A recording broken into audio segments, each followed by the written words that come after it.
Well, there have been some pretty wild protests going on in France recently. Unions are upset about a plan to do something sensible.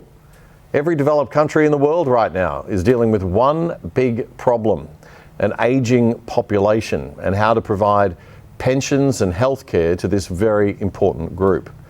All President Macron has done is to raise the retirement age from 62 to 64. The population of France is 66 million people. More than a quarter of them are over 60. 25 years ago, there were about 10 million retirees in France, and today there's 17 million, and in the next decade it'll be more than 20 million, around 1 in 3 people. So you'd think that raising the retirement age by just 2 years would be a no-brainer. In Australia, we've put it up to 67. Many other countries have done a similar thing. We'll all have to chip in and work a bit longer to be able to afford to look after the elderly. This is good management by a democratic government. Macron is taking the hard, unpopular decision.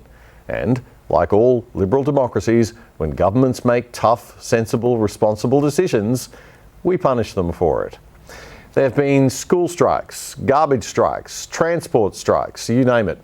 France's public English language news network France 24 quoted the country's interior minister as saying the left and far left are taking advantage of the situation to simply create chaos. He's blamed the violence on rioters and the far left, who he accuses of trying to destroy democracy. The far left and the extreme left want chaos and have called for public buildings to be burned and for police and gendarmes to be murdered. Since the protests took hold in January, more than 440 police and gendarmes have been injured, but no official figure has been provided for the number of injured civilians. A lot of this unrest is driven by young left-wing thinking people who feel that they're at a disadvantage because of older people. The great socialist ideology of not working to fix problems but joyously wallowing in them and amplifying your own victimhood is winning out again. The young in France reckon that they can't get their voices heard because whatever they vote for, older people will just outnumber them and win. So they've hit the streets, including this viral sensation on TikTok and Instagram.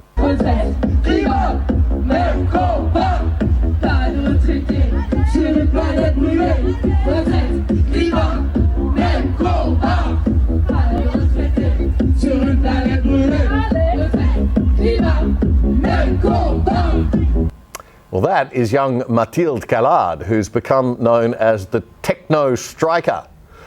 Mathilde is singing pensions, climate, same fight, no retirees on a burning planet, because of course it is. Everything is about climate change in the brains of an inner-city young social activist. What a spectacular level of deep analytical thinking there. So what else are the under 30 Parisians doing to fix this? Are they turning out in record numbers to make the change that they want? Nope. They're sitting on their backsides, losing elections and complaining. Remember, voting in almost all democracies except Australia is voluntary. There was a little referendum in Paris recently to ban e-scooters, and it won. Older people hate the damn things, but a lot of younger Parisians use them to get around. But the under 35s didn't even show up to vote, even with an issue that important to them. Well over 1 million Parisians were eligible to vote in that referendum. Guess how many did? Only 100,000. And most of them were over 60. The pro-ban vote was 90%. So if we give kids an opportunity to have their say in a peaceful, organised democratic election rather than a trendy protest action, they won't even bother to turn off their screens and get off their backsides to go out and vote. But they sure know how to complain about the result afterwards when they don't get their way.